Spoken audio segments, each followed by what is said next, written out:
6th year, this is GabNet, the Great American Broadcast Network. Talk like you've never heard it before.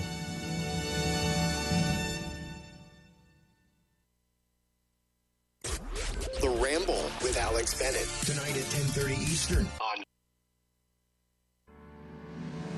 We're GabNet, and we've got you covered live 5 nights a week. First, on Monday night at 9 p.m. Eastern, it's The Exchange with Damian Chaplin.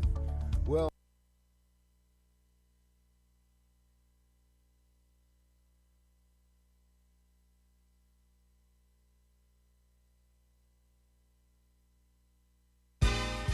Now in our 6th year, this is GabNet, the Great American Broadcast Network. Talk like you've never heard it before. The Ramble with Alex Bennett. Tonight at 10:30 Eastern on GabNet. We're GabNet, and we've got you covered live 5 nights a week. First, on Monday night at 9 p.m. Eastern, it's The Exchange with Damian Chaplin. well, I wish California would just kind of like break off on its own, you know. And I don't mean like secede from the United States. I mean like physically break off from the United States. And float away. Well, Yes. that might happen someday. Yes. Oh no, we're going in the other direction. We came from the ocean. Yes. We're heading over. We're heading east. Aren't we sliding up? Tuesday through Friday at 10:30 p.m. Eastern, it's Alex Bennett with The Ramble.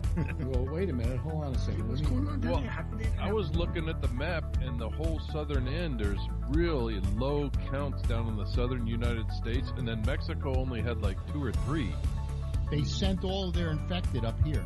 Tuesday through Friday at midnight, The Intersection. Oh, Amazon has told its suppliers, don't send us anything that is not essential. We want medicines, we want foodstuffs, we want cleaning supplies. Your goddamn Bluetooth can wait till this is over. If you like sports, we've got that too, with The Arena, Wednesday nights at 8:30 p.m. Eastern. Marcus Pouncey, one of the black offensive linemen for the Steelers, was the guy who went after Myles Garrett and was the one who was stomping him and punching him in the end zone when he was on the ground. Catch up on all the shows with our weekend flashback. All shows have the Citizen Panel, an exclusive concept of GabNet. It's new, it's daring, it's talk like you've never heard it before.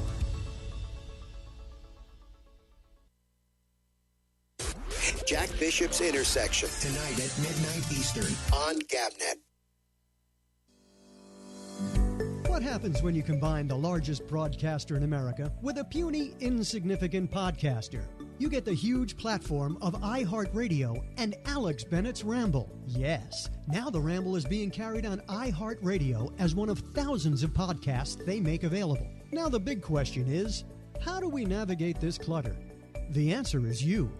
Go to iHeartRadio.com, then to their podcast section and search for Alex Bennett's Ramble. Once you've found it, make it a favorite. If enough of you do it, we could make that 15-year-old girl with her makeup tips step aside for the new king of podcasting. Okay, who am I kidding? She's about 2 million subscribers ahead of us, but it will help to put us on the map. The Ramble and iHeartRadio.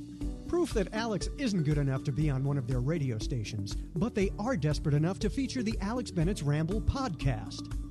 A match made in broadcasting heaven. The Ramble from GabNet. Talk like iHeart and you have never heard before.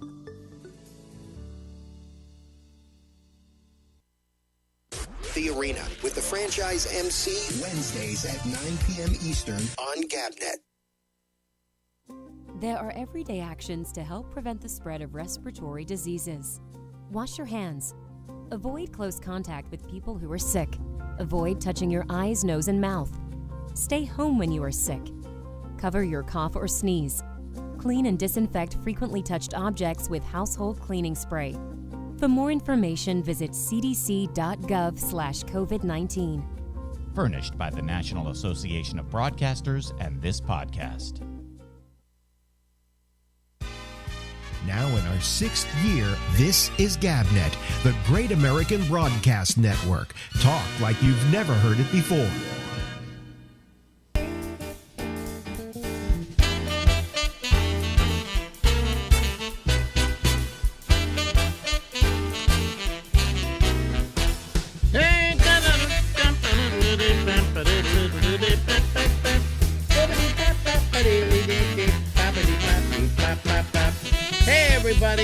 It's the Ramble, and that's me, in the red letters. It's Alex. And nice for you to drop by to our little get-together. We're on the air. We're on the air. There we go. I just pressed a button. See, lighten back at me. It says, on the air. Okay, all right. Well, this is Tuesday, and we have a new Tuesday tradition that seems to be at our throats again. Ladies and gentlemen, let me see here. Let me go to... I've got to do a little turnabout here. Hold on a second. I got to do a few things. There we go. Okay. Wearing a hat tonight, eh? Yeah, it's cold out That's here. Phil Meyer, ladies and gentlemen. What do you mean it's cold out there? It's going to be cold here. Tomorrow we're going to have a big snowstorm. Yeah. Well, no snow here, but I'm on a diet, and I'm juicing. Oh, God, not another one. Another. It's not sustainable. I've gained a little bit of weight, so I want a diet, but I ain't going to do no juicing. Well, juicing is not sustainable. I saw a movie a while back called Fit, Fat, and Nearly Dead. And this guy came from Australia, and he decided that he was going to go around the U.S. for a few months, juicing out of his trunk with a generator and a juicer, and then run into people as he was going and give them, see if they like juicing. See if they like juicing. Okay. I tried it. I lost, 10 pounds the first time I did it. I gained back a couple, not all of them. And my sugar went down. My blood pressure went down. I was on a great path, but after 6 days, I couldn't do it anymore. It was not sustainable. So in the last week or two, if I eat a piece of bread or a morsel of rice, my sugar is messed up for a week. Well, hey, look, and I've got to go back on it because I've gained the COVID-15, as they call it. You know? And I don't like that. I'm not. By the way, how do you like this? This is a new thing that Marjorie bought me. It's really comfy. It's got fur lined and everything. Is that for outdoors or indoors? It's for both. Oh, okay. But, I'm wearing it tonight to be nicer, and I'm also wearing my ring now because I gained so much weight it doesn't fall off of me now. Yeah. Yeah, what happens is, and I'm a dieter from way back. For 50 years I've been battling weight, and I did the Atkins, and I lost 80 pounds. I never felt better in my life, and I kept it off for 5 years. But eventually I started cheating and this and eating that. And not only did the weight come back on, but it came on with a vengeance. Yeah. And so you got to be, Well, really I did what essentially was Atkins, and as you know, I lost about 60 pounds, something like that. Yeah, at least. Well, I'm back up to about 100. Last time they checked, it was like around 210. Well, that's probably not a bad weight for you, for your size. You're what, 6'2"? Yeah. Well, I just, I don't know. I don't know. What am I trying to lose weight for?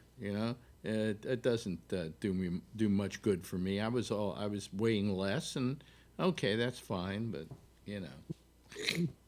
more comfortable using the toilet. I'm not trying to get laid anymore. Why do I want to lose weight? Well, it's nice to be able to see your toes, and See, you and Faye aren't married. She can walk out the door tomorrow. Yeah. Right. Yeah, but I'm married, so she's got. If I become Job of the Hutt, she's got to live with it. Well, I tell you something. You knew my ex-wife. Yeah. I was married. She took me to the curb, and after 23 years of marriage. Wow. Yeah. Well, we're at an age. What are we going to do? We're going to get divorced? Come on. I mean, this is ridiculous. You'd be surprised. They always think that the grass is greener on the other side. Well, let me ask you. You had. Oh, by the way, I talked to my urologist the other day because he had to just do a yearly checkup on me, and also because he had to fill out something for the state of New York. He has to do it for everybody that he has said has prostate cancer. So he just had to ask me a few questions and so on so he could be cool, all right, with the state. Imagine, I have to be in a cancer registry, all right? Anyway, so we had the cancer. He did all that stuff. And then I started talking to him because he's a great guy. And I asked him the question you and I have been asking about radiation and fatigue. Right. And he said, oh, yeah. He said, Yeah, absolutely. they don't tell you that. Huh? They don't tell you that beforehand. No. He said, of course. He says, you're going to have, he says, you may have it for up to a year. Right. And you know, What about the minute he said that, I wasn't as fatigued as I have been, because it just made me feel, oh, okay, that's the reason for my fatigue. Well, now the unknown is known. So you could be more comfortable with that. So, like, you had your prostate removed, right? Right. Okay. Yeah. Okay. So I'll do anything to lose weight. Yeah, right. You had your prostate removed. Same thing that Al Roker had a couple of weeks ago. He had his prostate removed, right? Yeah, but he also lost 100 and something pounds. Yeah, but then he gained some of it back. But anyway, he's in his mid 60s, late 60s. So they removed the prostate. All right. So you lost your prostate. I still have mine, but it's got a whole bunch of staples in it. It's got all those seeds in there. In fact, I told my urologist, I said, I'd like to come down for a regular checkup, but I don't want you to give me a digital because I don't want you cutting your fingers on my seeds. Yeah, really. Yeah, and he laughed. He said, "You're not far wrong." Really? I mean, they're all in there. He says they're inert now, but they're in there. Anyway, but I have found, and I'm willing to admit this, folks. So please bear with me, that it's hard for me to have sexual thoughts lately. Well, and it isn't age. I just had they just beat up my prostate like it was a punching bag. I understand how you feel. I've had the same issue, but I think that part of mine was due to the hormone that they injected in my tushy. You think so? Well, yeah, it was supposed to last for 6 months. So I think sometime in January, they gave it to me in July. Mm-hmm. So the latter part of January, maybe I'll. But I just have a hard time getting a sexual thought. It kind of reminds me. I had a cat once named Shabbos. I remember that. Did you remember Shabbos? Oh yeah, you had it with Sausalito. Oh wow, that's how far back we go. I think what's his name? Who was the guy from Bam Magazine's brother? Yeah, I know who you're talking about, but I can't remember now. Dennis Erickson. Yeah, Dennis, but his brother. Yeah, John Erickson, I think was the name. The last name is the right name, but I don't remember the first name. He was a heavier set guy. Anyway, I remember sitting at your dining room table, and I believe that he had taken Shabbos to the vet to have her put down. Yeah, he did. Yeah. Because I couldn't do it. Him down. Shabbos was 18-year-old cat. That's pretty old in cat years, Was that the one that would poop in the tub? No, that's another one. But anyway, what happened with Shabbos was my Ronnie went out and had him altered, right? Okay. Then she altered our other male cat, and I left her before she could get around to me. Thank you very much, folks. I'll be here all week, all right? Anyway, Shabbos was altered. But every now and then, we had a female cat in the house who wasn't. Every now and then, he would go up to her, grab her by the back of the neck, right, as cats do in mating, and he mounted her. And this went on for about a minute, and then it was like all of a sudden he said to himself, I can't remember what I'm doing. It was like he completely forgot what it was all about, and he would just get off of her and go, sorry. Now, she would get really mad. She'd hit him because she wanted to get laid, So, well, he lived, you said, till he was 18. How many years is in cat years is that? Dog years, it's 7 years. I'm tired of that whole dog years, cat years. It's 18 years in cat years. Yeah. It's I don't know. They 18 years would be. They said about 10 years for every year for a cat. So a lot of litter boxes. Yeah. So he was No, couldn't be 10 because he'd be 180 years old. He'd be somewhere like around 80 or 90 or something like that. Yeah. He was a great cat. He was my favorite cat. Yeah. And then we had the one that pooped in the toilet and stuff. Didn't poop in the toilet. Peed in the toilet. Yeah. Pooped in the bathtub. I'd never seen that before. Your bathroom was right off the bedroom, and we used to watch. The three of us would watch TV in your bedroom. The TV was up on a little stand, and not stand, it was on a shelf type thing near the window. And the bathroom was right next to it. And then all of a sudden, I look, and the cat's peeing in the toilet. I had never seen anything like that. Yeah. It was amazing. And we never taught her how to do that. She figured it out for herself. She used to watch Susan all the time on the toilet. And she would just sit there watching. And then one night we're sleeping, and I hear somebody peeing in the toilet, and I figure it's Susan. And I look over at Susan. She's in bed, and I go to the bathroom. There's nobody there. I'm going, well, I'm hearing things. Maybe I was dreaming. Go back. The next night I'm sleeping. All of a sudden I hear somebody peeing in the toilet again. And I get up, and I go into the bathroom, and there's nobody there. But there are these two little wet paw prints on the seat. And I went, no, couldn't be. And the third night that it happened, I got up, rushed into the bathroom, and there's the cat sitting on the toilet going, don't bother me, you know. When did Mouse go blind? She just went blind. I can't remember, but all of a sudden one day we realized she was blind. She'd gone blind. And she got around just fine, you know. Yeah. I'm not a cat person, but I liked Mouse. Yeah, she was a great little cat. Yeah. And so was Shabbos. Yeah. But anyway, let's not talk about him. I'll start crying.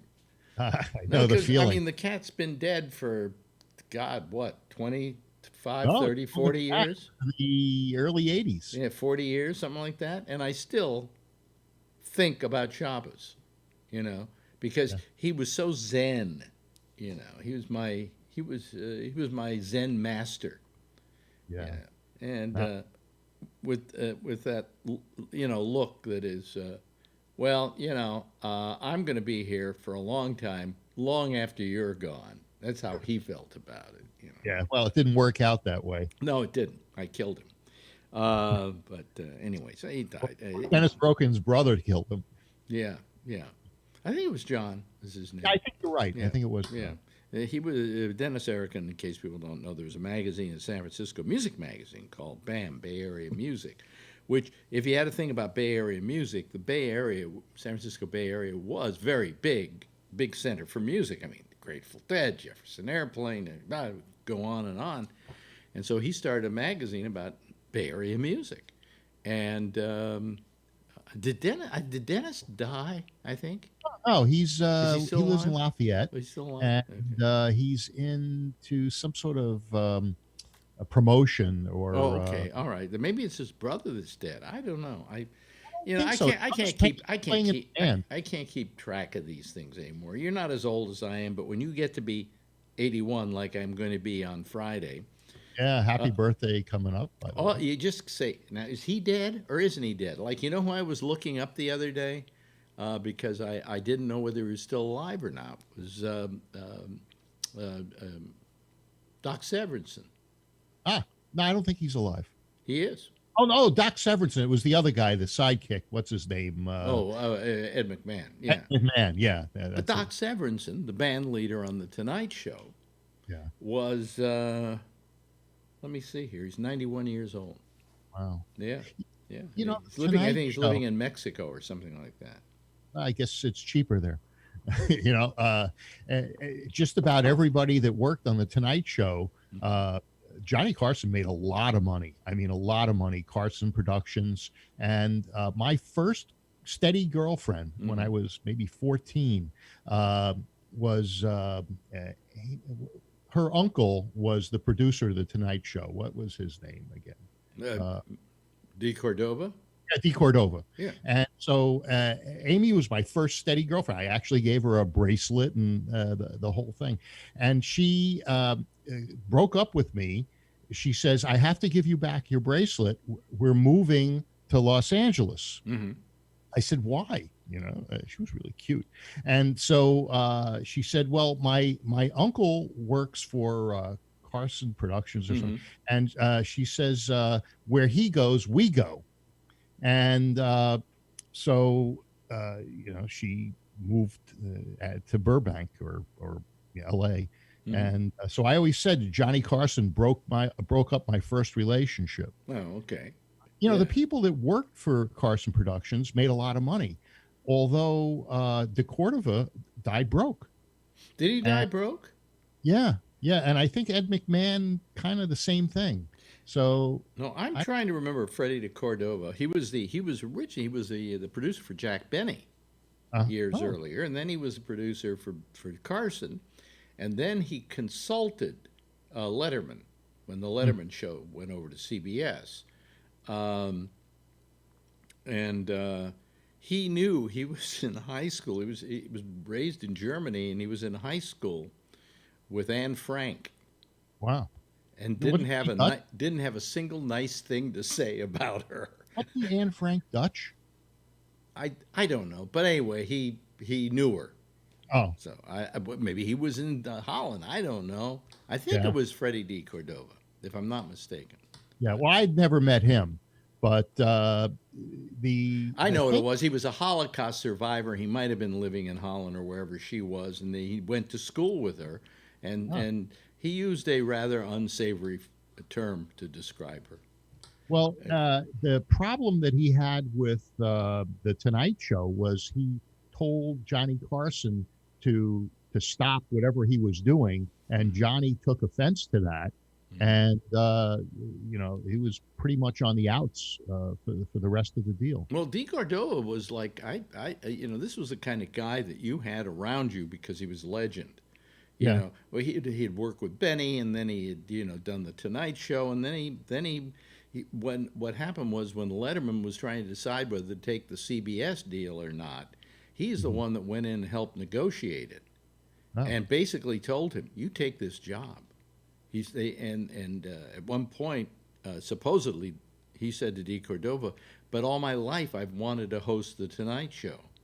And he looked at him and he said, "Just think about this. There is no Tonight Show anymore. Johnny's gone. Okay? Yeah. And if you got it, you're just getting spoiled goods." Yeah. And so he went and took the CBS deal, and of course it turned out great for him.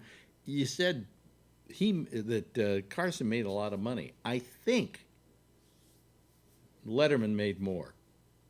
He got up to about $33-35 million a year, and I don't think Carson ever got into that territory. Well, it was a different time. When Carson was on the air, $10 million was unheard of, a sum of money.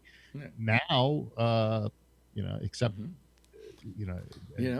these sports figures, and they're getting $140 million a year. Phil and I are here talking about all kinds of things, and not once have we talked politics tonight. Not once. No, but I was wondering, did you see the debates between Warnock and then Perdue, and he didn't show up. Perdue didn't show up. He didn't show up. No, now Perdue was debating the younger guy. What's his name? I don't know. Ostroff, something. Ocelot. Yeah, something like that. Some sort of animal. Yeah. And anyway, Ocelot is there on the stage, and there was no Perdue. He's now. I don't know if that was a smart move or not. That's not a smart move. No, that's not a smart move. It could be they feel that it looks like they're going to lose. That could be that they think they're going to lose, and by not showing up, you just say, "Well, that's the reason I lost." He felt that his opponent was lying about what he was saying and about him, so he didn't. Well, then you go to the debate to set it straight. That's what I thought. Yeah. I want the Republicans to win because I do want them to continue to maintain the Senate, but I'm not sure that was the best strategy. Do you think that the Republicans in the Senate are doing the right thing by stalling this COVID relief? I'm not sure. I did hear that the COVID relief bill has been stalled, but I don't know why. I think that Democrats want to bail out states and their pensions and things like that, and that the money is really not going to go to the people that need it.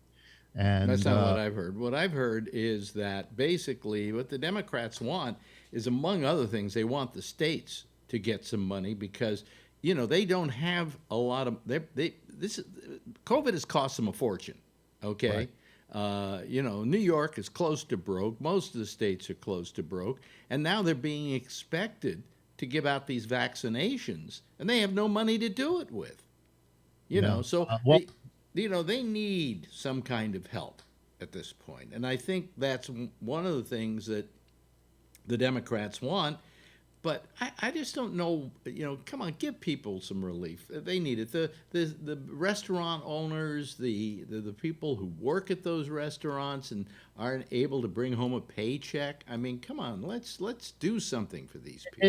It is awful what's going on. Although I don't know enough about the particulars to be able to say that it was the Democrats that are holding it up. The Republicans are saying that it doesn't matter. It doesn't matter who's holding it up, but it seems like the Senate is the one that's stalling it, just simply because, of course, the Democrats can get anything they want passed in the Congress, and now it goes over to the Senate, and the Senate is sitting there with their finger up their ass, not doing anything, and that's largely because of the Republicans. Yeah. Moving to a couple of other topics. Yeah. You got the Hunter Biden thing. Yeah. Have you heard anything about that? Because Fox is saying that no one else is reporting on it. Well, they say nobody's reporting it, and I kind of agree that they're not. I think part of it is, at this point, it's still pretty much a non-story. All that's happening is the FBI is investigating him, and it's all about taxes. It's not about misuse of funds or whatever. It's about taxes. That's how they got Capone. Yeah, but I'm saying that that's how they get everybody. Right. But they say he owes $400,000 in taxes and blah blah blah. But they are investigating him, but they haven't charged him with anything. They've just said that there's an investigation going on into his practices. My feeling is, let's say for a moment Hunter Biden did everything they said he did. Okay, that doesn't make Joe Biden guilty of anything. Although he had the keys to the office. Well, no. I mean, this kid has been kind of a problem for Joe most of his life, Yeah. And Joe's tried to stick by him and support him in his endeavors, as any good father would, okay? And the kid may have screwed up badly on some stuff, and now they're trying to turn around and kind of blame it on Joe, and I don't think that's fair. I think you blame it on Hunter, okay? Yeah. He's the one that's guilty, if he's guilty of anything. So far, the FBI hasn't charged him with anything. They're just investigating him. There was one other thing that I had heard about, which was the voting machines in Detroit. Oh, not in Detroit, Michigan. Mm-hmm. They said that these Dominion machines. Doesn't it? I was mentioning this yesterday to somebody, that the term Dominion sounds like some evil plot by some overlord. We have the Dominion machines, and so they should really change the name of their company to Tweety Bird or something like that, something sweet. Warm and fuzzy machines. Well, yeah, warm and fuzzy machines. Yeah. Look, I'll give you Michigan, okay? That's not the point. The point is free and fair. I think you're looking at the one side of the story. The other side of the story is that they went into court in all these states and attempted to overturn the elections in those states using what they considered their proof that they were fixed and all of that. And every state, without question, threw them out the door, including the Supreme Court that was packed with 3 of his appointees. Yeah, all fake news. all fake news, right. Yeah, all of a sudden the Supreme Court is part of that plot to rape babies in pizza parlors and stuff like that. Yeah, shoot them up. Hey, listen, we've kind of run out of time here. It's always nice talking to you, Phil. This is, we should just, you and I should just do a show together, and that'll be it, Pleasant Tuesday. Huh? It's a very pleasant Tuesday. It's a very pleasant Tuesday. I'll tell you what's happened, though. We do this Monday show. It's turned into a really nice show. I mean, yesterday we just had the nicest time for an hour with some great people. There were like 15 of them on at the same time. That's great. During these COVID times, you're really giving a service, giving people an outlet. Well, that's the reason I decided to do the Monday thing in the beginning, was it for that. I wish the night show were doing that. And then after the fact, many more listeners than I ever get to these shows. Yeah. Well, I'll give you a bunch of sound bites if you want, and then you can play them during the show and see. People off. Oh, okay. You'll Anyway, get more listeners.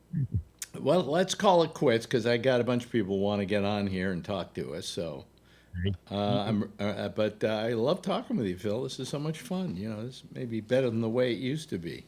I think so. Yeah, I mean, people are complimenting it. They say, "Oh, Phil's a lot of fun in this thing," blah blah blah, blah. And I go, "Okay, fine." Giving them drugs. Yeah, that's terrific. Enjoy. Anyway, yes, I thank you so much for being with me tonight, Phil. There he goes, ladies and gentlemen, Phil Meyer. Okay, bye-bye, Phil. See you later. Okay. Anyway, let's see what's happening here. Okay. I'm a little when it comes to, right now I'm fine. I'm in sync. But what happens is when we go to Zoom, I'm not as much in sync tonight as I normally am. So if I look like I'm in a foreign movie, please forgive me. Let me admit a bunch of people here to the fold as we start going to our Zoom panel as soon as they all sign in here. And let's see here. Do we have everybody? Oh, we still have Charlie Wallace, but it doesn't matter. We can go to these people. Hello, Alan. Good to see you tonight. Your old friend Phil was on with us a few moments ago. Wait a minute. Your mic isn't on. There you go. Wait a minute. Actually, Yeah. shutting down last week, I had feedback, and so Phil told me to shut everything down but the Zoom. And so I'm doing that right now. Well, it's very good. Can you hear us okay? I hear you good. I hear you good. Now I see the little squares. Yeah. And one of them is me, of course. One of them is Brian Neary. And one of them is Charlie Wallace down in Texas. And we like to think of Charlie as Dr. Doom. And we'll show you why. Charlie, give us the count and the amount. Well, we set a new record again today. We now have 16 million. Oh, let me get my glasses. Okay, you old fart, you. Yeah, 16,681,178 cases and 303,292 deaths. We set a new COVID record today, too. Hey, we're number one. We're number one. Yeah. 248,000 cases in one day. Wow. Hey, wow. Almost 250,000. That's amazing. Thank you, Donald Trump. Anyway, see, I'm a little bit behind, folks. I'm a little bit behind. Every now and then I have problems with the sync on the Zoom. I don't know why, so I'm a little off. But it doesn't matter. Just close your eyes and listen to the audio. Hello, Vernon Nunn. We haven't seen you in a while. Yeah, I've been taking it easy. Mm-hmm. Did the election turn out like you wanted it to? Oh, yeah. I can finally breathe now that the obsolete Electoral College has spoken. Yes, right. Yes. Oh, they did their whole thing the other day, and Biden is now officially president of the United States. President-elect. President-elect. Okay. He's going to be president. Yep.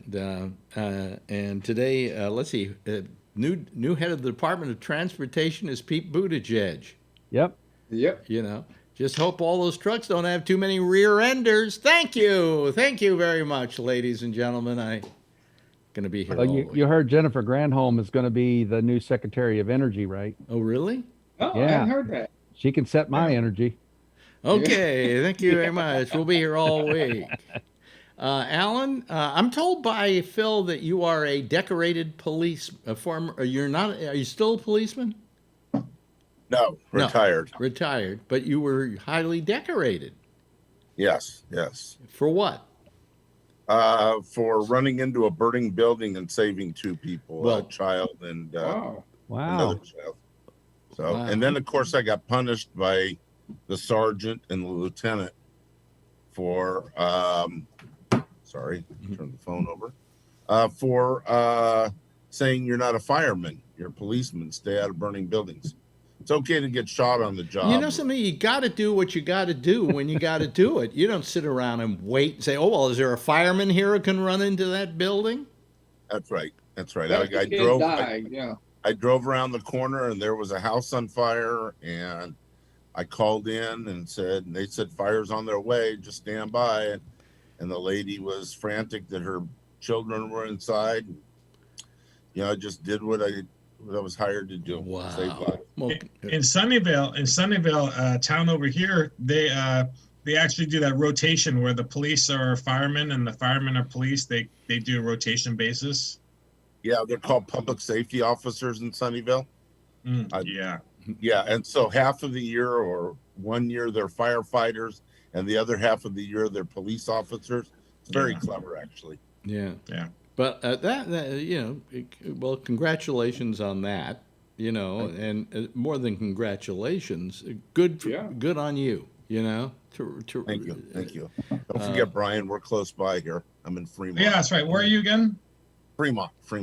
So so you're retired. How old are you, Alan?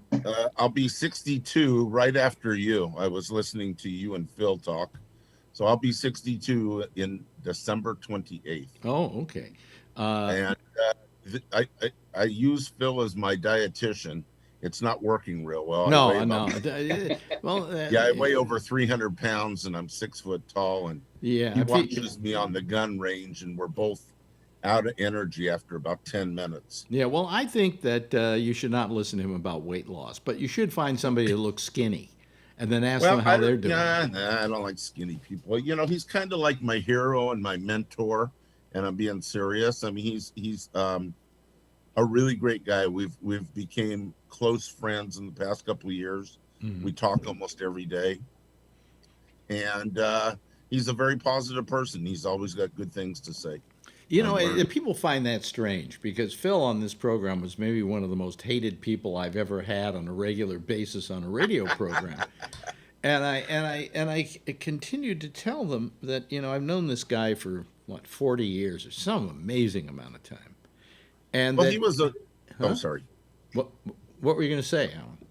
I was just going to say he was a reserve police officer too in Richmond, California. Yeah. For 20 years, and they're a very busy city. And for you to be a police officer or even a reserve officer, you are kept busy going from time to. Well, what I was saying is that people were always going, "Oh, he's terrible," and whatever. And I went, "That's the nicest guy I've known. He's a really great guy. His politics are just out the window." Well, to a Democrat they are. To a Republican they're not. I'm not. No, I'll tell you something, Alan. Marjorie was mentioning, and I've told the story already on the show. Marjorie was talking about a girlfriend of hers who voted for Trump, who's a staunch Republican. And I said, I can see being a staunch Republican. Hey, I'm a staunch leftist. Everybody has their own opinion about the way things should be done. And I'm not going to put down a person because they're a Republican and they believe they should be done a certain way. I said, but there's a great difference between being a Republican and voting for Donald Trump. Yeah. Because Trump isn't really a Republican. He's whatever he had to be in order to fill a gap in a party, and if it was the Democrats, he would have been there with the Democrats and then been a raging liberal. All right? He was a Democrat most of his life. He gave to Obama twice. Yeah. He gave to Hillary's campaign. Yeah. So, he is, he's not, but the point is, I said that, I can understand being a Republican. And I hold nothing against you for being one. If it serves your best interest, then I say go for it. All right? But I can't see why in that you would vote for Donald Trump. I could see that you would say, well, I'm going to vote Libertarian this year. Yeah, well, as an example. I'm an independent, and I voted for Trump because he was a known quantity until he lost the election. Then I'm like sorry that I voted in California. What? No, wait a minute. Let me back up. Back up the truck a little bit here. You voted for him, but then you were against him after the election. Absolutely. What brought that about? His stupidity.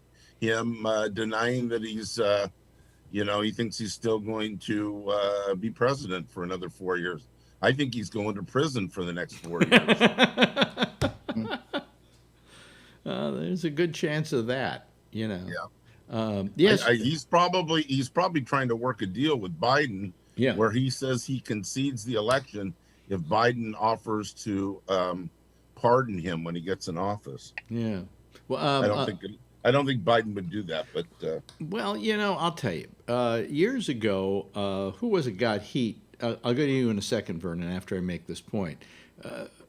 Who was it that Ford became president, and he pardoned Nixon, and everybody was mad at him for pardoning Nixon, and he said the only reason I did it is I want to put this behind us. And if we don't put this behind us, then we're going to be around for endless investigations, endless trials, and everything else. It's better that the country heal than that we, indict this guy. And I thought was a very good point. Now, Vernon, you had your hand up. Yeah, on that subject you just brought up, I've got mixed feelings about moving forward, and I'm all for moving forward in terms of the country recovering from COVID, the economy recovering, and all that sort of thing. However, there have been so much shit that has happened during the last 4 years. If these people are not punished, they'll do it again. Well, I can't say that you don't have a good point there.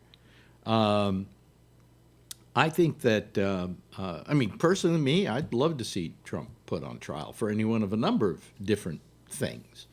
I just wonder if it's going to be worth the effort. That's probably the question I have. Charlie?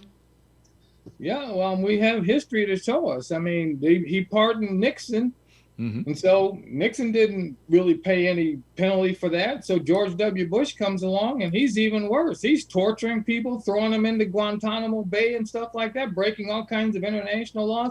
Nothing happened to Bush either. Trump comes along, and he's even worse than Bush. Well, where Trump was bad and was terrible was that I think he took this democracy that we believe in and really shredded it, and I don't know that we can be that happy with that. Hello, Kevin. Hi, Alex. How are you, Kevin? All right, how you all doing? Oh, we're doing fine. See, I didn't wave this time. Oh, by the way, I didn't. I haven't told you. I am now have I used to have a tooth missing back here, see, but I don't anymore. Oh, you got the implant. Yeah. I got the implant finished. I heard you talking about gaining weight a while ago. Yes, I gained weight from the tooth. It's a big tooth, too. It's a big one. But what happened was they pulled it out about 3 years ago. And I went, well, I don't like the idea of going around without a tooth back there. Not that it's a big deal, because nobody can see it, but it makes me feel like I'm forced to vote for Trump if I'm missing a tooth, right? So I went to this dentist and I said, I want to get this taken care of. And she looked at it and she says, okay, we got to do it. My partner does implants and he'll do the implant. But first, let's look at the rest of your mouth. Oh, no. 2.5 years later, right, we get around to this. And this is why I went to her in the first place, And but we got it taken care of. So, I'm very happy that I have that out of the way. And now I only maybe have a few years left to live, and I can live them with a full mouth of teeth. Full mouth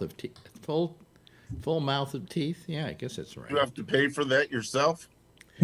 Some insurance, you know. Yeah, out here in California, you're talking about $10,000. Oh no, never, not any. No, basically, I had a doctor who did it for about $5,000, but then this latest one, because we were doing it on insurance, did it for $3,200, and I'm paying for about half of it. Okay. Maybe more because I think my insurance got maxed out.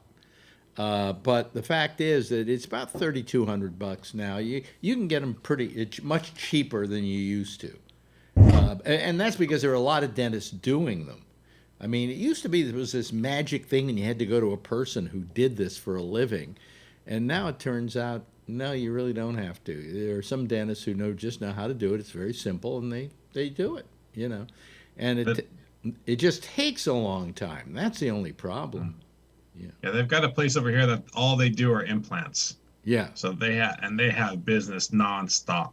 Yeah, and they probably don't charge a lot for them. It's probably a good price on them. That's the way they get everybody in the door. And they, you know, I don't know that there's any reason why it should be expensive. I don't think that the tools involved. I mean, you got to have a crown, which is normally going to cost you money anyway, and they've got to sink the implant, and you know, I did maybe 5 visits in order to get this done, and then if I include the tooth being pulled, that's a 6th visit. So, but I mean, it took a long time because then they take the thing. First, if the tooth is pulled, they have to wait 3 months. Okay, then they sink the anchor, the plug in your mouth. Then you have to wait another 2 months to 3 months for that to anchor itself to the jaw. Then you got another visit where they put a little screws in there and they do things, and then finally they give you they do the mold for the tooth, and then that takes another 2 weeks, and finally, you wind up finally having a full mouth. It's wonderful to have it. It's in town here does everything in one day. I wonder what the hell he's doing. I don't know. I've read that. These places that go just one day, you come in and you'll leave with a new tooth, and you're going, wait a minute. He does a whole mouth. No. Yeah. It's probably wooden teeth like Washington had. Who knows? I mean, it doesn't make sense to me that you can do this in like 1 or 2 visits. I don't know if I'd want to. There's got to be. You still got to have the gums heal and stuff. Yeah, you have to. He claims he has his lab right there and the whole thing with the whole construction. You just lay there. Well, that's fine that it's fine that he has the lab there, but you still got to have your mouth heal first from the tooth being pulled, and then secondarily from the thing being drilled into your mouth, which is really I don't know. He does a half-hour commercial and shit every day. I know, and they say they do it in 1 visit or something, right? Yeah. I think that's impossible. I think they do some kind of beginning thing for 1 visit, and you walk out with like what they call a clipper tooth in there, and while things are healing, and then they do the rest of it. But I'll have to watch it closer next time because every time he comes on, I turn it. Where are you at? Kevin, where are you at? Down here by Hollister. Oh, that's right. Yeah. That's right. Yeah. So, I mean, but Tony, how you doing? I'm all right. How are your teeth doing? You had really ugly teeth, and and Shecky convinced you to go and get them. Yeah, he did. He was very helpful, and they're doing better. I actually got dental insurance now. You know, I was telling you I got Guardian, so I feel a lot more secure though. Like I'm not hoping anything goes wrong, but at least I have like a backup plan. I figure, Alex, every time I used to go to that dental, I'm like, oh god. You still have the braces though, right? Oh no, I took them off. I paid them all off and everything. Oh really? And how's your mouth look? Better? The bottom is really good. The top, you know what he told me? He keeps trying to sell me on the bridge. On what? He wants to do like a bridge in the front. But Alex, the bridge is like $4 or $5 grand minimum. I'm gonna wait. Wait a minute. The bridge, you're gonna have to pull those teeth. Yeah. Why would you do that? Well, because Shecky was right. When I was showing in my teeth, even I told the dentist, I have a little tooth here that shouldn't be there, and they should have took it out, I think, before the advisory. But he told me he wanted to wait. His whole plan was to straighten him out as much as possible and then do a bridge to finish off the top. Well, I have very straight teeth down here. Mine are good on the bottom. It's the one little one on top. But you know what, Alex? I don't want to do the bridge right now because I figure, you know what? I don't want to give him $5,000. Do I have to look this good, really? Come on, I'm home. The richest guy on the panel with comic book money, and he's worried about $4,000. Yeah. And by the way, he doesn't have a wife, a kid, or a woman he's dating. So consequently, all he can spend his money on is porn, so he can jerk off to something. What's wrong with porn? Huh? Nothing wrong with porn. Nothing wrong with porn. What? That's right. What? I just don't want to give him $5,000 right now. I don't feel like doing like all those. I don't want to do it right now. Well, here's what I hate about dentists. You need a cleaning. Oh, okay. Oh, I get it. Every 6 months. How often? Oh, every 3 months. You're just a tartar mill. Well, but the insurance only pays for 2 a year. Yeah, they only pay for 2. Yeah. So I just cancel appointments enough so it only comes to 2 a year. All right. But the other day, I was talking to the woman. She says, you have an appointment on a week from Thursday. I said, I thought we moved it to this Thursday. And she said, no. And I said, well, I just don't really want to do it then. I'm tired of coming in a lot here, taking a car down here because there's COVID out there and I got to worry about it. I said, can we just move this to like the middle of January? And she said, okay. She moves to the middle of January. Next thing I know, I get a note from my doctor, my dentist. Well, you really should have it done now because, you could have dental problems. Well, I had it done 3 months ago. Come on. Didn't she get enough of that tartar out of there? But it made me really, it was like, but what happens is they then give you the dreaded X-ray. Now, I say the dreaded X-ray because X-rays don't hurt, but they cost you money, a lot of money. Because what they're doing is they're mining for gold. And they throw that vest on you too. I told the doc this has got to be cancerous right here. That big heavy vest. Oh yeah, it's made of lead. Yeah, but they want to make you feel good about it. You're not getting enough. No. No. I always think. Hell, I was under a giant radiation-producing machine that probably did my prostate. Right? They didn't put a vest over me. Oh, when my mother had the CT scan, that big scan, they let me look at it, Alex. It's like a big donut that you go in. Yeah, it is a big donut. Yeah. He had to let me leave the room. I can do a CT. I can't do a MRI. I can't do it. She can't do that either. Yeah. I couldn't do it either, Alex. They have to give me, if they can't get it with a CT scan, they can't get it because I ain't going into I get claustrophobic sometimes when I get that I would just go, I'd start literally screaming and crying. What they make Valium for people. Yeah, that you know something? I think you'd have to pump me full of tons of Valium. Except for I'm too fat to fit in a closed MRI. Well, there are. You have to use open MRI. Well, open MRIs are okay from what I understand. They're not claustrophobic, and I would probably do an open MRI if they really needed to do an MRI on me. But if you have brain problems, which of course I'm sure you do. Yes, of course. What? If you have brain problems, they're a lot better seen with an MRI. Yeah. Spinal problems. There's certain things that an MRI is superior. Yeah, but do an open MRI on me, and I'm fine. Absolutely. Why they have to put you through that excruciating machine is beyond me. Now, for some reason, and it's noisy. Yeah, for some reason, with a CT scan, CAT scan, I don't have a problem because if I look forward, I can see room, right? And if I look back at me like this, I can see it. So all I'm worried about is that whole area that I'm just going through, and I just look straight forward, and I see that I'm not encased, and I'm fine. And I had to do a lot of CT stuff with this radiation. Part of the system is to use CT scans to aim the beams in the right place and everything. But anyway, so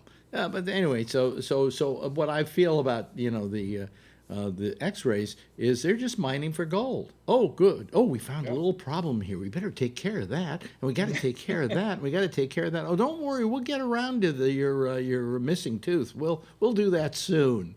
Yes, Vernon.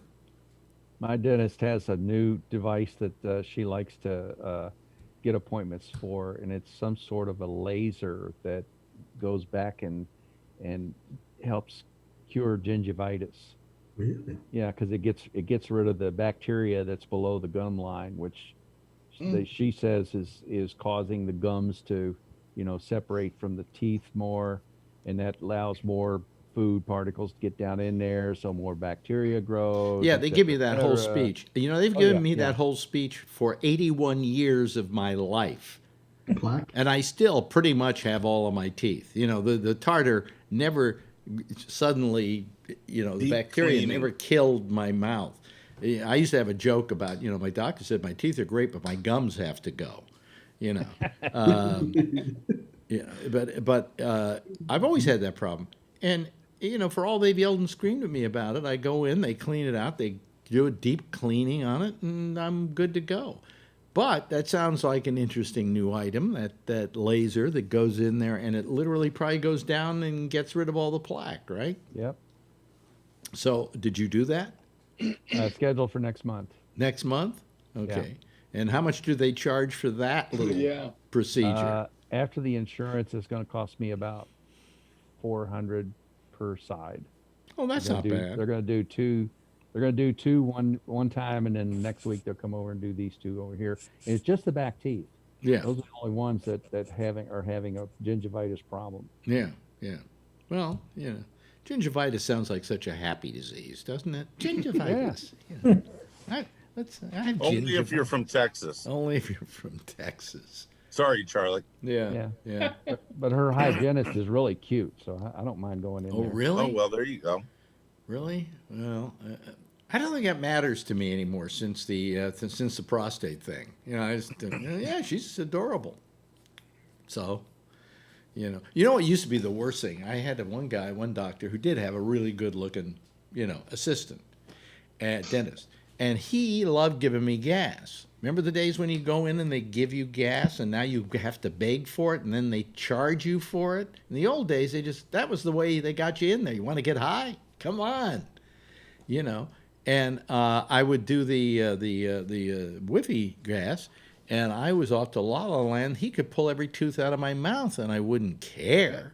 All right, but they don't do it anymore. But anyway, I would get high on this stuff, and his assistant was really good looking, and I'd start getting a boner just from being on the gas and looking at this woman who was fiddling around with my mouth. She was putting a suction device in my mouth. I also don't like the fact that we don't have those spit bowls anymore at a dental office. I kind of like that suction device was looking like a nipple, wasn't it? Yes, it was. No, but the thing is, they now have the suction device. They don't have that little spit bowl anymore. Nope. And I like the spit bowl because I love to be able to spit and the With blood water goes down swirling there. around? Yeah. At least I felt something was getting done. But now I leave and nothing's bleeding, nothing's doing anything, But Jeff, you have any implants in you, Jeff? Oh, yeah. I mean, besides your heart. No, I've got all my little dental issues, just like everybody else. Well, the older you get, the more you have, And it's so different as compared to what it was when you were a kid. Yeah. And you went into the dentist, and I remember the guy would grind, and they didn't give you any medication, and you got to listen to the machine going. Well, no, you could get to hear it going, and then when he would hit a place that it wasn't exactly able to drill that well into it, it would go, right? It would change pitch. As long as he doesn't say oops. If he says oops, then that's when I'm worried. Oh, I had one dentist early on as a kid. I remember it was Dr. Margoliash, who was my best friend's father. And he looked at my mouth, and he's looking at my mouth. He's, giving it the once over. This was in the old days when when they did X-rays, they had to take them and then send out to the local drugstore to have them developed. But he would look at me. He looked at my mouth, and he's going, "Oh my God, oh jeez, oh, ooh, how, oh no." Oh, and finally, when we were through, I said, "Well, what's the news?" And he said, "Your mouth's fine." But he's going, "Ooh, oh no, oh God!" And I'm hearing in my mind is $20, $40, $50, with every ooh and every ah. But so Phil tells me to ask you about irritable bowel syndrome there. Well, I have irritable bowel syndrome, but Why? Huh? So do I. Yeah, well, do you know how to keep it under control? Simple. How do you keep it under control? I'll tell you, I went to doctors. Oh, hey, everybody, enjoying this? We're losing audience as we talk about this, right? Nobody wants to hear an hour on irritable bowel syndrome, but I will do it anyway just for you, Alan. Thank you. I had this problem, so I went to my gastroenterologist, and he said, "Well, you've got irritable bowel syndrome." That's what they always say when you have diarrhea a lot. Okay, it's got to be IBS, because IBS is this catch-all disease that they can't exactly test for it, and they don't know what causes it, but they do know that you've got it. All right, just by the symptoms that you have. So I went to him, and he gave me these pills, which cost me $300 for one course of them, okay? And then the price went up to $2,000, and no insurance company was going to, go for that, all right? So I ran out of that, and I said, what the hell am I going to do? And I was at Costco one day, and they had these probiotic gummies. And I went and bought some probiotic gummies, and because they were so tasty, I would take 2 of them at night and in the morning. And all of a sudden, I noticed my IBS was going away. And so I started looking at probiotics, and they are the main way to do away with IBS. Now, do you take probiotics? I take the 2 major name brands because they're the most studied, Mm-hmm. Culturelle and Align. They come from good quality companies, so you're getting the real deal. Has it helped? Oh, night and day. Yeah. I would always have, I have a van. I have a Ford Econoline van, and I got a portable toilet in it. Yeah. Because you just never know when you're going to have to pull over on the side of the freeway. I call it the 2-minute warning. You pass gas. Yeah. And you need to find a toilet now. Right. Probiotics are the only way to go. And then they're supposed to be good for you. With IBS, you know where every bathroom is. Absolutely.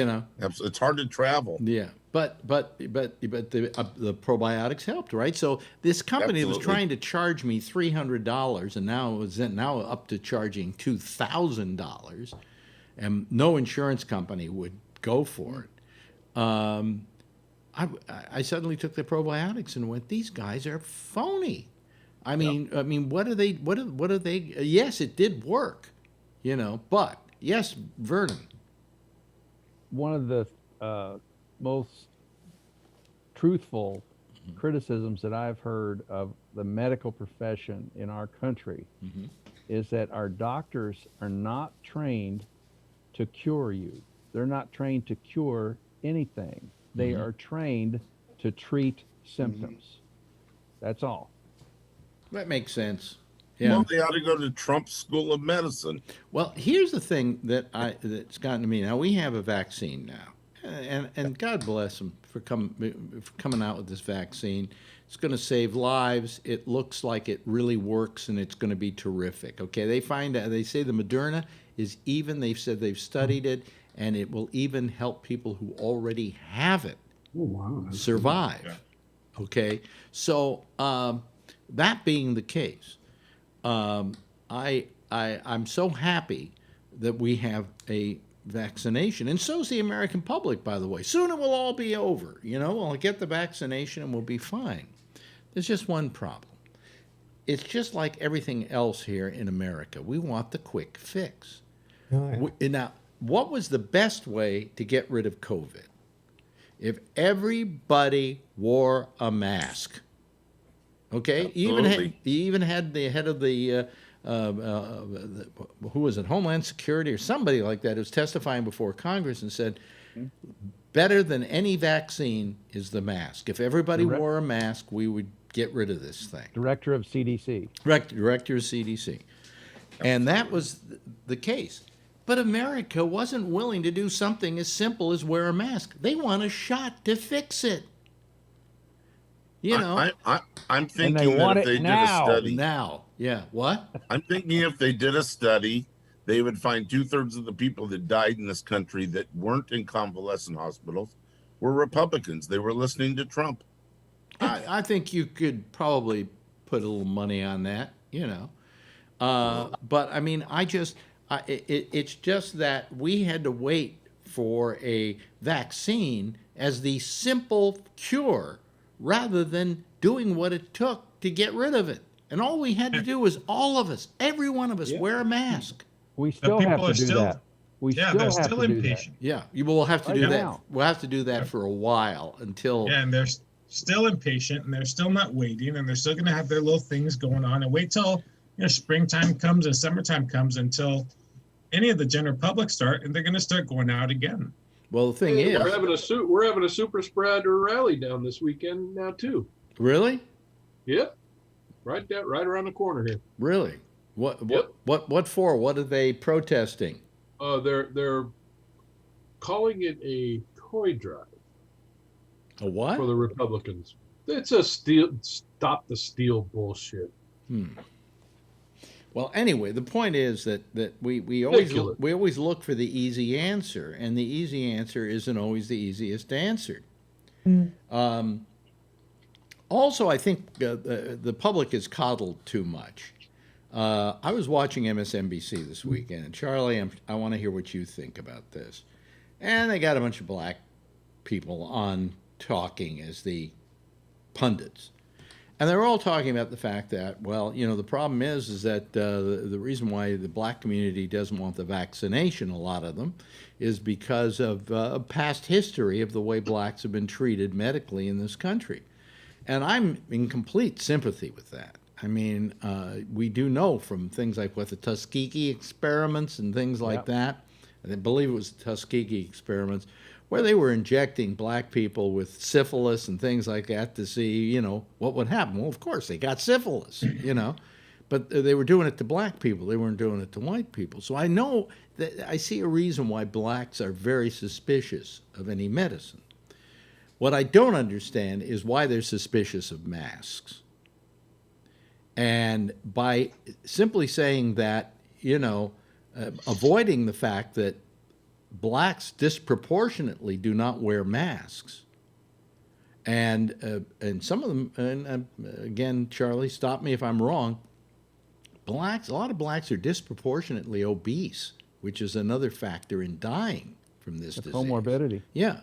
And rather than say, well, we also have to talk to our black community about wearing those masks and making sure they wear those masks and that Black Lives Matter, and that's why you wear a mask. And also we should, tell them to lose weight.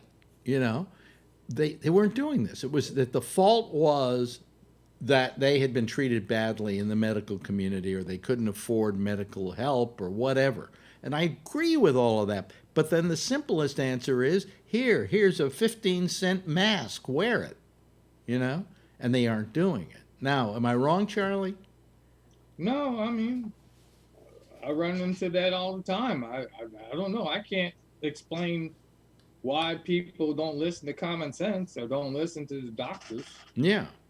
Yeah, well, I mean, the thing that bothered me is that here is MSNBC just coddling the theory that the reason why blacks are getting it disproportionately is only because of the way they were treated medically in this country, and that's not the only reason why.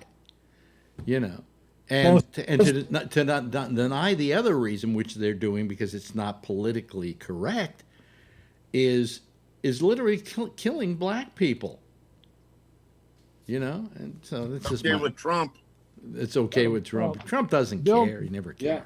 Bill Maher has said from day one about COVID that the best thing that we could do in this country is for all of us to get healthier, because the best way to fend off this virus is for your own immune system to be strong enough. Yeah, but you know, we have a problem here. Like, take Alan here. Alan, you weigh 300 pounds, you say. Okay? Like to lose weight. And if I told you tomorrow, well, the best way to survive COVID is to not have that 300 pounds, and you know that's a comorbidity for you, how long is it going to take you to lose that 300 pounds and get down to a normal weight? So that is not the answer, the one that Bill Maher came up with, about we have to be healthier, you know. Unfortunately, I think that the black community is getting this because they're not offered as good a health care. Right. They live, a lot of them live in inner city youth and stuff like that. And in that area, you know, maybe the first time they ever see a doctor or a dentist is when they go in the military, or unfortunately, if they go to prison.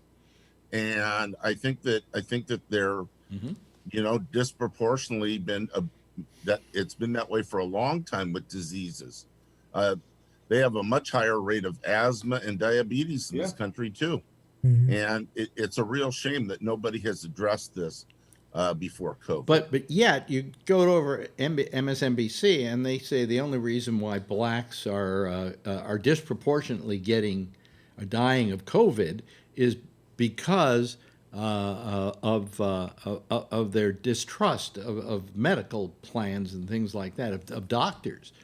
And I think that's giving an excuse and not giving the right information to make black people make sure they wear a mask. All they have to do is wear a mask. If they all wore a mask, I think the disproportionate dying would go down somewhat. Yes, Charlie?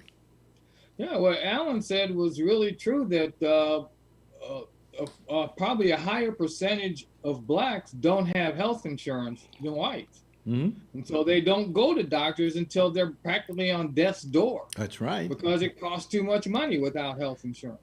But how does that play itself into, however, the COVID crisis? I mean, when the simplest answer is a 15-cent mask, okay, we're not talking about big doctor bills or anything else, but a lot of them are refusing to do that. I mean, in my neighborhood, I see that maybe I would say that half the people I bump into on the street in this neighborhood, which is predominantly black, don't wear masks. And I mean, it's not like they've got the mask down here or using it as a chin guard. They don't even wear them at all. They're just prancing down the street without masks on.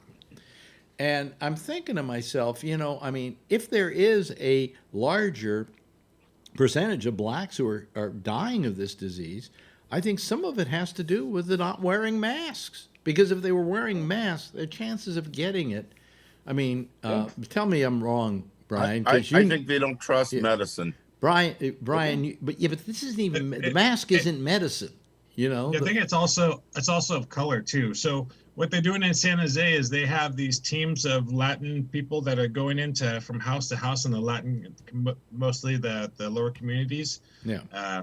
And what they're doing is they're informing them. They're talking about the vaccine and they're informing about the vaccine to make sure that they're on a path to take that.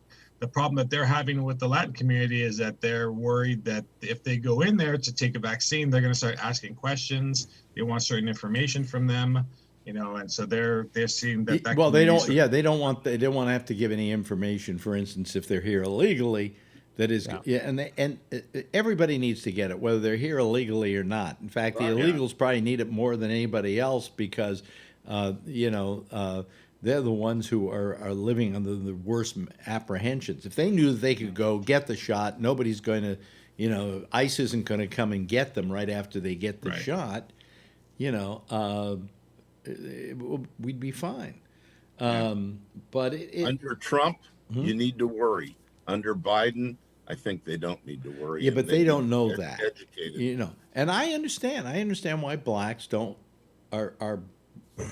even want to get the vaccine. I understand that, but I don't understand masks because that's the simplest answer. You don't take a pill. It's not medicine. It's nothing. It's protection, you know?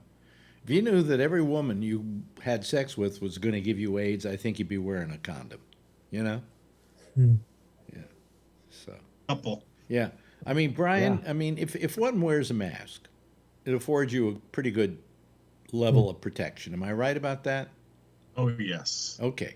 And I've always thought, I've worn a mask all the time because, yeah, you feel more comfortable with it too. Not just your stuff going out, but then, you know, you're taking anything less in, especially if it's worn properly. Yeah. But if somebody else is wearing a mask, now you're really protected.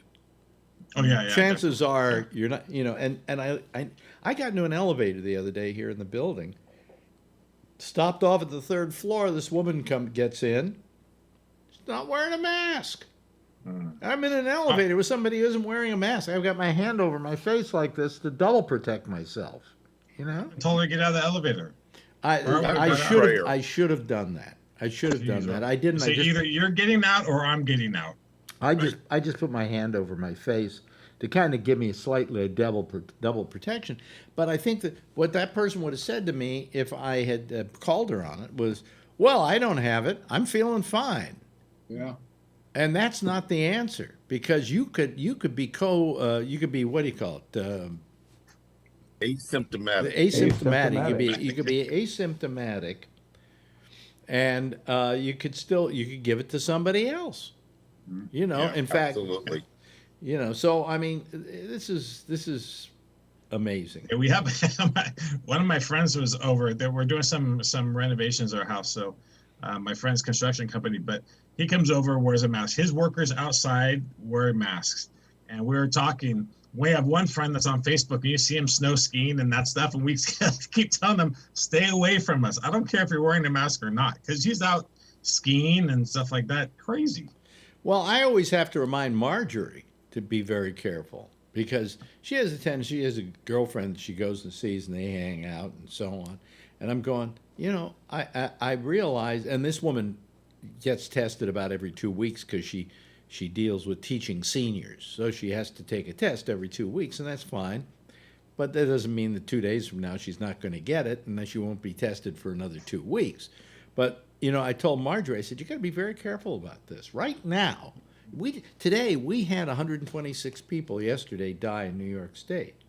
That's the highest we've seen in a long time. I mean, we were down to 0 at one point, you know, and it's because people are being stupid, you know, and they're not doing. I have a question, Alex. You asked Charlie about why blacks are not wearing masks, and around here in the San Francisco Bay Area, almost everybody I see is wearing a mask.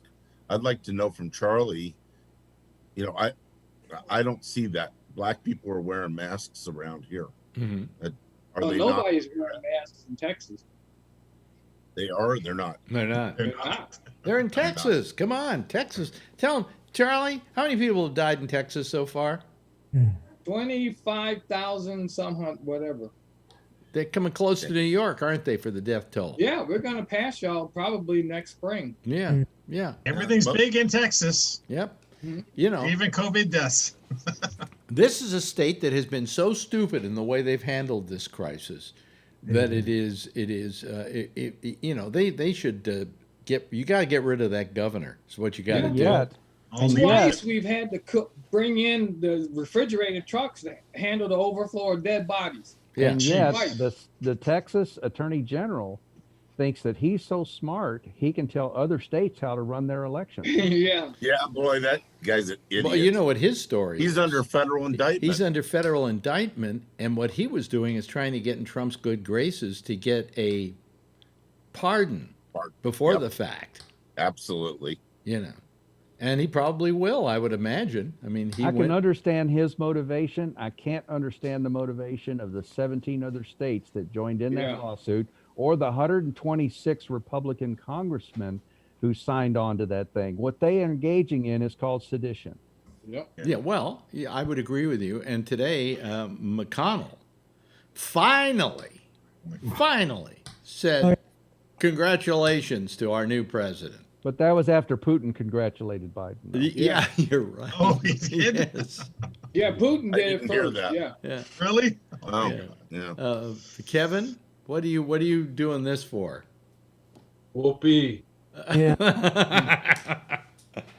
Oh man, yeah. It's the same direction the toilet bowl spins. The best thing we can do is make Mitch McConnell a minority leader again. Absolutely. Yeah. Yeah. Yay. You want to talk about fraudulent elections? Maybe he cheated in Kentucky. No, Kentucky's a bunch of wackos, except for Fayette County and Jefferson County, which are primarily blue. The rest of the state are a bunch of idiots. We found that in that part of the world, there are these people like McConnell who get reelected over and over and over again. They have some kind of political power in that area that gets them reelected. I mean, you've had a lot of stupidity, huh? Stupidity. Yeah. Tell me a about bunch of country farmers. Pictures with farm animals. Yeah, well, I think in the Bible Belt. Yeah. I think in the Bible Belt, the priest tells them George W. Bush is a great guy. He's a good church-going person. Vote for him again. And I think that that a lot of times the people follow the preacher. Yeah. And I'm not a very religious person, but I think that they got to follow somebody. And so the center of the country is constantly a mess to me. Mm-hmm. When it comes to politics. Yeah.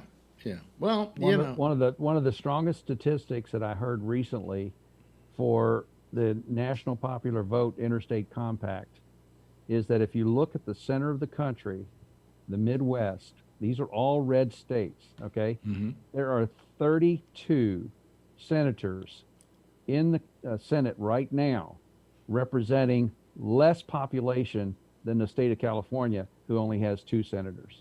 Yeah. Yep. Yeah, look at the map. Well, look at the election map. You can see. What's red, horrible? Right in the middle. Yeah, I think there've been a lot of complaints about the Senate that way. That for instance, the 2 Dakotas between them have 4 senators, right, and less population probably than you have in some of the smaller Delaware. Probably less than Delaware. Less than Delaware. Yeah. More people than they do. And for them to have that much clout, it's kind of ridiculous. To begin with, they should just North and South Dakota. Who needs that? You probably need more something like North and South California than you do North and South Dakota. They should just bring the 2 together and make it Dakota and leave it at that. Well, before they became states, they were the Dakota Territory. Yeah. Just one. Yeah. So why did they make them South and North Dakota? What was the reason for that? Somebody had some pull. Huh? Yeah, I guess, But so the power that these people have in these smaller states is, they have the same power proportionately that a bigger state does. And they say, well, it was done because you don't want the bigger states to have all the clout and, whatever. Yes, we do. They have the most people, and most people that need represent. Because I'm not being represented equally by the Senate. My 2 senators have the same amount of votes as the two senators from North to South Dakota. And so I'm not being represented well in that equation. Now, if you did the thing on the basis of population, well, then it'd be okay, But the trouble was we also are all these separate states, and they're not really separate states. They're kind of separate nations. And we've never, ever gotten away from that concept, which sucks. Sucks a lot. But Texas wants to secede again. Did you hear that? Who? What? Texas is talking about seceding from the Union again. I say good riddance. Well, no, I wouldn't want to see Charlie. I'd have to move. Yeah. What part of Texas are you from, Charlie? I'm in Austin. Yeah. I love Austin. Austin's a beautiful city, and it's also, I think, one of the oases for intelligence down there. If I'm not mistaken, because you've got the it's a university town, and it's a beautiful little town. It's also a beautiful town is what do you call it? San Antonio. Yeah. I went there a while back for a party some people were holding, and It really it has that river going through the town, and it's really a nice town. But it is one of the most infected hot spots in the United States right now. Where did hey Brian? Where did Oracle say they were moving to in Texas? Yeah, that's what I was going to say. A lot of high tech. So Oracle's going to move there too. I think they're moving to Austin also. Yeah, I think it was Austin too. Well, Tesla moved. Tesla, everything. Yeah. Did Tesla move to They're all Texas? going to Austin. Yeah. Yep. Okay. Yeah, a lot of high tech went to Austin. Austin in particular. Well, Tesla just got... One of my friends work for this company, went over there, and a lot of people went over there. Didn't Tesla get pissed off at California, and that's why they left, because of the tax situation? The straw that broke the camel's back was when they kept closing them during the COVID stuff. But did they actually move? Yeah. They did. No, During the process. they moved their battery operation up to Nevada, but I don't know if they said they were going to move Fremont, but they didn't actually do it. Yeah, they're doing their headquarters is going there, like Oracle and Oracle. You remember, Alex? You remember what Oracle was before? What it was before? What? Marine World. That's where it is where now. they're at, Marine yes. World USA. Oh, you mean Absolutely, where? as a kid. Oh, you mean where As it a is? kid, so where, you're a native too. Where it is, right? I grew up in Redwood City, and that was Marine World. We all went to Marine World all the time. Yep. Right off of Marine World Parkway. So it's where Marine World was. It wasn't exactly. Marine World We got became like 5 Oracle. buildings out there. No. Yeah. Yeah, Marine World was there, and Oracle used all that water, and they have the big towers there. It looks Well, really I nice. hate Oracle because I don't like the guy that runs it. What's his name? Larry Ellison. Oh God. Ellison, he goes above. He doesn't care. He pays. I guess you're only supposed to land or take off from San Jose Airport certain times. He pays them to keep it open. Yeah, after 10 o'clock, he doesn't care. He wants to come home when he comes home, so he just pays them or the fines. So he's paying $3 million a year. Is what I heard a couple of years ago, to be able to land after 10 p.m. in San Jose. Yeah, that's why they keep it open until midnight. Yeah. Yeah, something like that. Yep. Oh, $3 million. Fuck you, money. Yeah, well, he's. Right, Alex, that's what you had before. Huh? Don't change to That's you what and you me, had Brian. Hold the plate. Well, I mean, I wish I had fuck you money. The things I would do would just make Larry Ellison look okay. You know. Can you imagine if you had that much money, you could say, "I'm going to go to San Francisco, and I'll just jump on my plane. I'll be there in 5 hours." Well, the interesting thing is, why doesn't Larry Ellison fly into San Francisco? They're open 24 hours. They have planes coming. Oh, because he would have to take a car down to his house. No. Because it is so shorter drive, right? You know, I mean, Larry Ellison's a douche. That's why. You know. Anyway, hey, there's our theme. Oh, isn't that nice? Maybe I'll come on and see you on another day. Listen, Alex. please, Alan, you could call us every night. You're terrific. You're a great addition to this panel. Believe me. Thank you. As is Brian Neary, who has always been a great addition to this panel. Charlie, who's been on this panel forever. And we love him. He's awfully quiet. Vernon Nunn could call us more often, but when he does, and I see his name pop up, I go, this is going to be okay tonight. Kevin and Tina. Was that Kevin and Tina's wedding, the name of that show? Tony, that was your mother watched that. previous Zoom I was on. Sorry about that. Oh, okay, no, that's fine.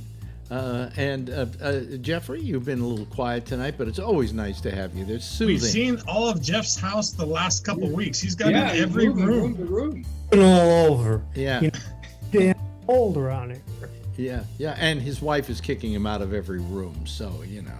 Next week we'll see her kick him out of the bedroom. Anyway, thank you, Jeff, and of course, Tony. Great to see you again, my friend. Everybody give a big wave goodbye, and I'll give a big wave goodbye back, and we'll call it a wrap. Okay. Thank you. Let me just to kind of get rid of them.